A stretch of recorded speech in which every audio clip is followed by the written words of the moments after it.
Hello everyone. Now कब हमें जो है लूपिंग कंसेप्ट यूज करना है, ये हमें कैसे पता चलेगा? जब कोई भी टास्क हमें जो है सेम टास्क अगर हमें बार बार रिपीट करना है, ठीक है, कंटिन्यूअसली रिपीट करना है, not in random order, in that case we use looping concept. Like in this question यहाँ पे मैं क्या कर रही हूँ, पहले मैंने 2 नंबर इनपुट लिया, then perform addition and display.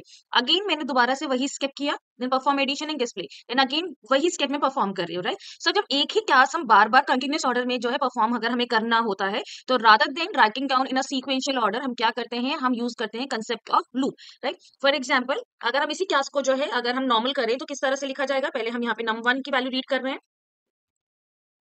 Int input enter number 1। Number 2 की वैल्यू हमने रीड करी, int input enter number 2, right? अब परफॉर्म कर रहे हैं एडिशन, सो हमने कहा num1 plus num2 and print सब।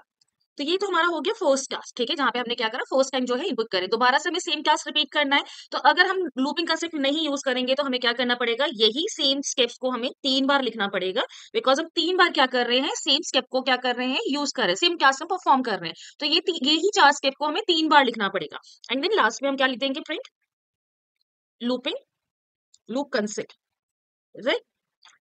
तो आप देखोगे कि सेम स्टेप को हम जब बार बार लिख रहे हैं तो यहाँ पे हमारा क्या हो रहा है, टाइम कंज्यूम ज्यादा हो रहा है, ठीक है, नंबर ऑफ लाइंस भी क्या हो रही है, इंक्रीज हो रही है। And best coding is consider where जो number of lines is less, ठीक है। तो यहाँ पे जो है जब हम सेम टास्क को बार बार हम परफॉर्म करते हैं तो rather than repeating the same task again and again, हम क्या करते हैं, we use the concept of loop, right? ये ध्यान में रखना है, जो सेम टास्क हम कंटिन्यूस ऑर्डर में परफॉर्म कर रहे हैं, देन उस केस में जो हम लूप यूज करेंगे। तो यहाँ पे हम लिखेंगे फॉर आई इन रेंज। अब हमें कितनी बार रिपीट करना है, 3 टाइम्स रिपीट करना है, तो हमने रेंज की वैल्यू क्या सब डाल दी है, 3 times, so that it will repeat the task for 3 times, right? Now अब मैंने यहाँ पे क्या करा, if you can see, same coding जो है, सेम टास्क जो है, हमने सिर्फ और सिर्फ 4 लाइन के अंदर खत्म कर दिया। यहाँ पे जो है जो टास्क मुझे बार बार रिपीट करना था, rather than writing it down again and again, मैंने उसको क्या करा, लूप के अंदर इंक्लोज कर दिया। और मैंने ये बता दिया कि ये वाला जो है टास्क मेरा कितनी बार रिपीट होगा, 3 टाइम्स रिपीट होगा। तो अब मुझे जो है सेम टास्क को अलग अलग बार लिखना नहीं पड़ेगा, हमने लूप के अंदर वो टास्क जो है एंटर कर दिया, जो हमें बार बार क्या करना था, कंटिन्यूस ऑर्डर में एग्जीक्यूट करना था। सो आपका नंबर ऑफ लाइन्स भी क्या हो गए, कम हो गए, और आपका जो है टाइम भी क्या हो गया, सेम सेव हो गया, right? So when we execute, आप देखोगे 3 बार जो है हमसे वैल्यू लेगा and perform the task, right? So